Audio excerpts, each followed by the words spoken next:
ગુજરાતમાં ગઈકાલે લોકસભા અને વિધાનસભાની પેટા ચૂંટણીઓ સમાપ્ત થઈ ગઈ છે અને સમગ્ર રાજ્યમાં ચૂંટણી સમયે ક્ષત્રિય આંદોલનને કારણે રાજકોટ લોકસભા બેઠક કેન્દ્ર સ્થાને રહી છે। ત્યારે છેલ્લા 2 મહિના બાદ રાજકોટ લોકસભા બેઠકના ઉમેદવાર પરસોત્તમ રૂપાલાએ મીડિયા સાથે ખુલીને વાત કરી છે અને જણાવ્યું છે કે હવે મતદાન સમાપ્ત થઈ ગયું છે અને પરિણામની કંઈ જ ખબર નથી। ત્યારે ફરીથી હું ક્ષત્રિય સમાજની દિલગીરી વ્યક્ત કરું છું। નમસ્કાર, ગુજરાત જો ટીવીની સાથે હું છું મેક્ષોઠા।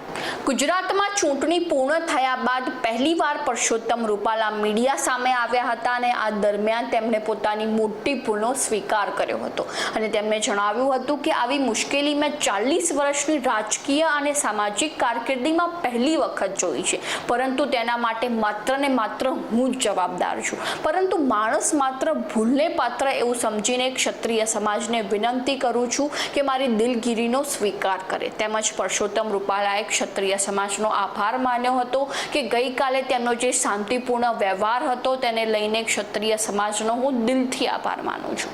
તો આવી જ નવી માહિતીને જાણવા માટે ફોલો કરો જો ટીવી મેક્ષોઠા।